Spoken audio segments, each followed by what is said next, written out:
Hi, I'm Troy. On today's Let's Discuss, I spoke to a Member of Parliament, David Limbrick, about the impact of COVID-19 and what it's done to the live music industry here in Melbourne. Did you know a collective of Victorian live music venues are calling on the government for industry relief? You can help this by signing their Save Our Scene petition. Go to saveourscene.com.au for all the details. On with the interview. So I'll start you off with a nice, easy one, David. What is your relationship with the music industry? Well, actually, my first job was a music teacher. I used to teach drums. Fantastic. Yeah, when I was still at high school, I was like tutoring drums. And then later I got into community bands. I played like in a big band, jazz band. And then later I played in a metal band and played in lots of other different bands, all small scale things. I think my biggest musical achievement was I won the Cranbourne. I came second place in the Cranbourne Battle of the Bands in 1992. So I think that's played a few gigs here and there. But yeah, like, you know, I've always been interested in music and playing music. Yeah, and, great.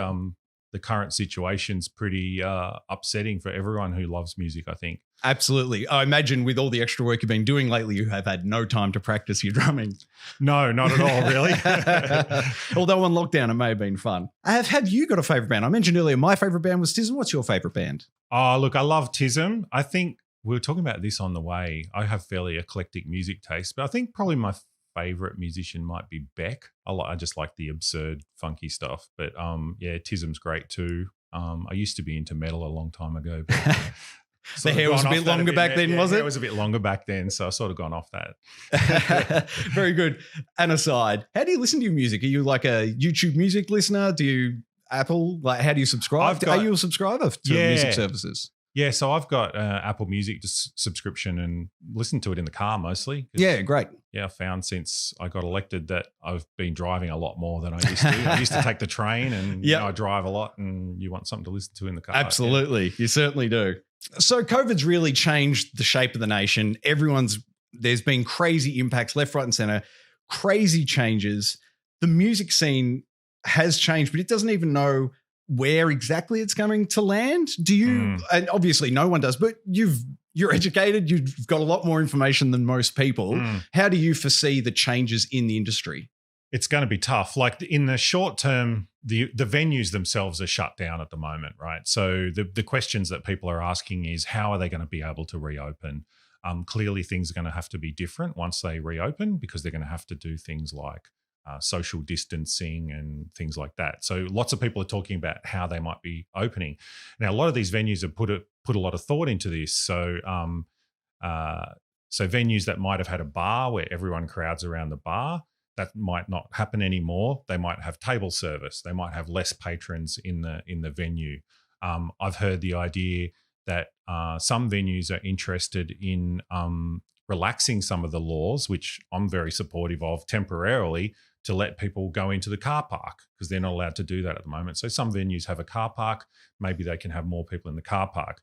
But the economic issue is really around if a venue that, let's say, for example, it can hold 100 people for a live music event.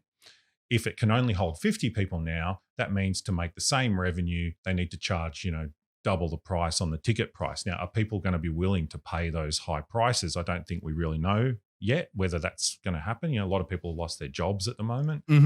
So we really don't know how that's going to look. But I do know that a lot of the venues are putting in a lot of thought into how they might be able to operate, but we're not sure how it's really going to look yet. Yeah. Sure. I'm not sure if you saw the article today. God, I don't have the source in front of me. From South Korea, the article was outlining how their theaters didn't all shut; they remained open, 90% capacity throughout the pandemic, and their only conditions were that everyone had to wear a face mask, everyone was tested, and then there was contact tracing as well. And if a case sprung up, the theater was shut down for 15 days. Everyone self-isolated. And then the theatre was deep cleaned between every performance, but it allowed capacity. Oh, and the other restriction was they stopped selling drinks. There was no service of drinks, so people would leave their masks on longer throughout the performance. Do you think it's possible that we can get back to crowded venues? Do we really have to strip everything away? Look, I'm not a medical expert, but what I do know is that some of the decisions that have been made, and, in the recent inquiry that I was involved with, I actually asked this of the chief health officer about certain activities and their risks. And a lot of it the word he used was it's arbitrary or arbitrarily determined, and they can't really determine the transmission probability of the disease for specific activity types. They sort of just have to make a gut call on a lot of these things, it seems like. So, could these venues operate under different conditions? Maybe, and we should be open-minded to that. I think the government in Victoria has been very conservative in what they've allowed, but of course that's not free. There's a cost to that conservativeness, and that the cost is that people lose their jobs and businesses shut down and they can't participate in activities. And these are very, very serious costs, and people were arguing about, this is a economy versus lives thing, but it's not in my mind, because it's impossible to have one without the other. Yeah. So people's economy, they talk about the economy as if it's money, but the economy is people's lives. It's the interactions that they have. When you go to the music event and you pay money for the ticket and you buy a drink and you listen to the band, I mean, that's the economy, right? And you're shutting all that down. So I think that the government maybe has been too conservative in a lot of these areas, and I'd like them to loosen up. They are loosening up now, but maybe we need to look at some of the restrictions that existed before, and are they still relevant? Some of the things like, noise restrictions and whether you can use the car park and how you can serve drinks and what times you can serve them to. Maybe we need to loosen up on some of those things that aren't really related to transmission of the virus. They're just old school red tape getting in the way of this, and maybe we can clear some of that out of the way. Do you expect that this pandemic offers us the opportunity to really analyze a lot of the things, maybe even some that weren't impacted directly? Is now a good time for us as a community to sit down and have a look at even maybe some of the laws that did exist that were too onerous, and in light of how radically we changed the world in like 3 months? Yeah, I mean, well, some of the restrictions that we had to pass emergency legislation just so that we could operate. So yes. A good example is the court system. So we passed laws recently in Parliament that had an emergency sitting to allow courts to do things remotely. So they had to change the laws because legally people had to come in, and they weren't allowed to have judge-only trials and all these other things, and councils to be able to sit by video link. And I think a lot of these things they're going to continue with into the future, maybe, or at least look at it. I know that there's lots of, for education, for example, they're looking at, okay, well, what did we learn out of what happened in education, because it was a big deal switching children to remote learning at such a short I learned notice. something in the with my kids. Yeah. I can't speak Italian, and I shouldn't be asked to teach my son how to speak Italian. Yeah, I mean, I've got 3 boys of my own, and they all responded differently to it. I felt like the older ones responded a bit better. Sorry, if you don't mind me asking, when you say older one, how old is he? He's 12, my okay, oldest. sure. Yeah, so I've got 12, 10 and 7. So, fairly wide range. Yeah. And, the 12-year-old, he deals with it pretty well. He's good with technology and they're used to that sort of thing. But younger children, they need a lot more coaching and a lot more teaching by their parents. And, if you've got a mum or dad staying at home trying to do a job as well, it's pretty hard. So I know a lot of parents have been struggling with that. My family's been struggling with that, but a lot of parents have been struggling with that. It's been really hard. But, I think there's a lot of things that we'll learn out of this that we might want to take into the future. And some of those restrictions, especially on music venues, I know for a long time they've been upset about some of the onerous restrictions, around where they're allowed to serve alcohol and things like this.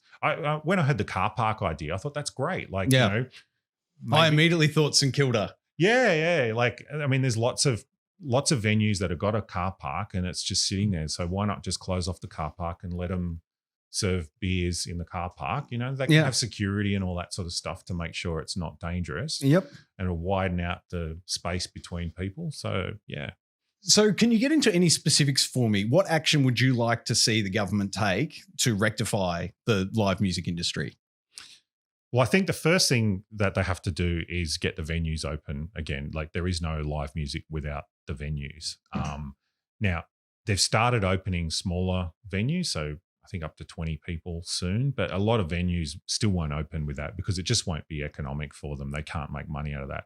You might be able to get a cafe or a restaurant that has a guitar player or something like that in there, but you're not going to be able to have concerts and stuff. It's just not economic. Also, I think they've got to get festivals allowed again soon. So that's another thing that can happen. And, because it's an outdoor space, it's easier for people to stay apart from each other, should be easier to manage, I would have thought, in their band as well at the moment. So I think the very first thing is let's figure out how to get them open and open safely so that people don't get sick. But we can't keep it closed forever. No, these people have got no income at the moment other than if they get job seeker or job keeper or whatever. I'm sure if you're a well-off performing artist, you haven't been that impacted by it, but everybody else, you're right, everybody else is feeling it. Yeah. And, it's not just musicians, of course. The entire economy's been impacted by this, but it's because it's an industry that requires a congregation of people. They've got some unique challenges that are different to a restaurant or a bar. A restaurant is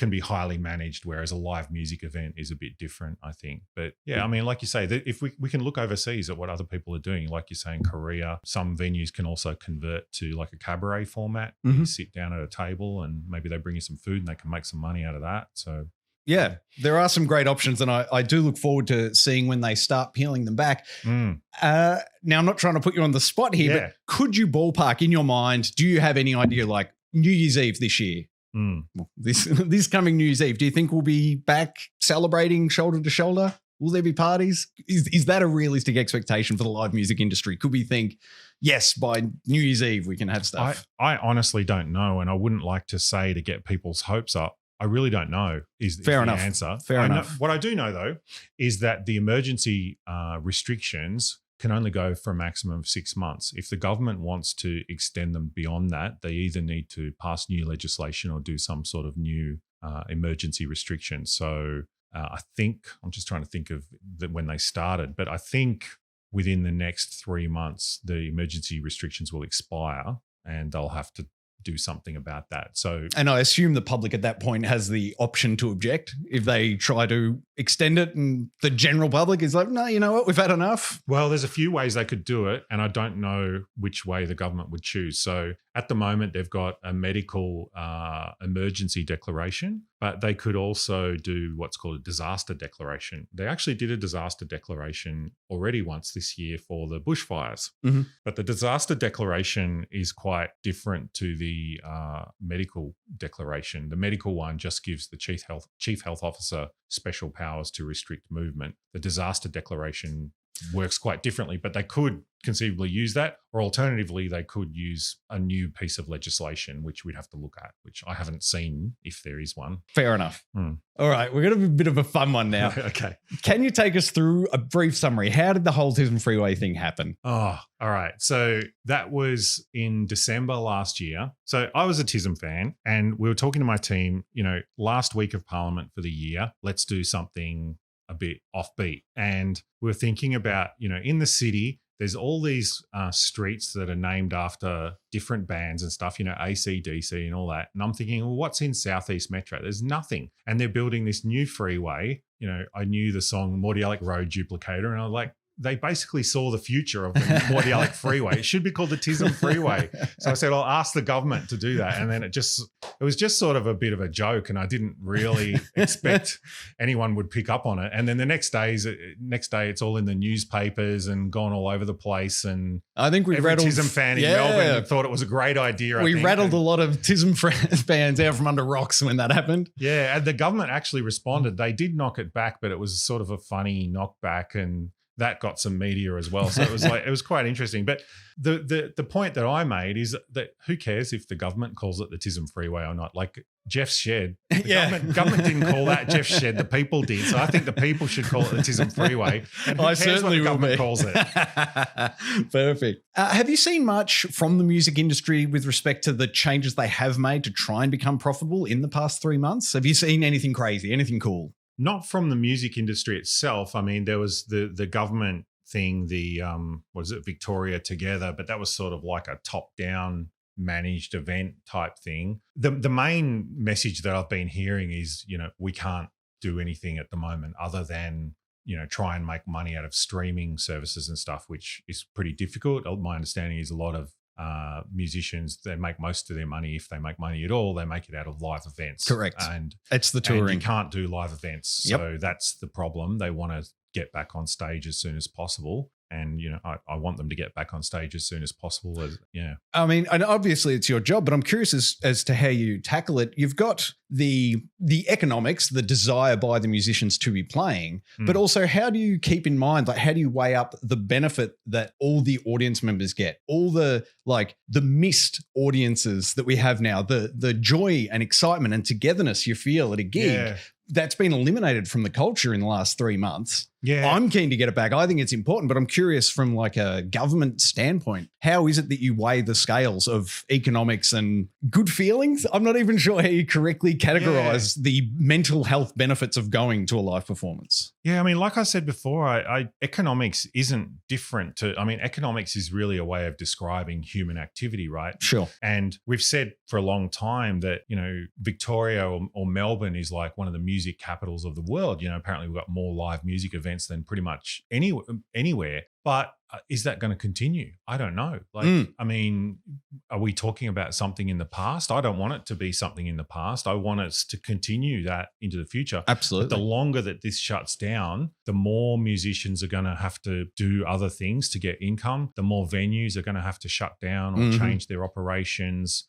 So I'm really worried about the longer that this stays the way it is, the harder it's going to be to come back. Yes. Yeah. And that's my real concern. And I guess you won't even know, like, the warning signs are there now, but it's going to be too late once we start hearing, the SB shut down, Corner Hotel shut down. Like, once we start hearing those, presumably they'll all fail at a similar rate. Dominoes, essentially. Is there any estimates on when the dominoes start to fall for specifically the live music industry? Has anyone done any forecasting? And look, this needs to be addressed by July, or we're in real, Yeah, I mean, I haven't heard of any forecasting, but I've heard individual reports from venues saying, we can't keep going past, July, August. That's it. Their income stops, but a lot of their outgoings don't stop. They've still got to pay the rent. They've still got to pay all these other insurance and that. Now, the government's helped them out a bit. They've said, they've cut their liquor licensing fees, which is quite significant for a lot of venues.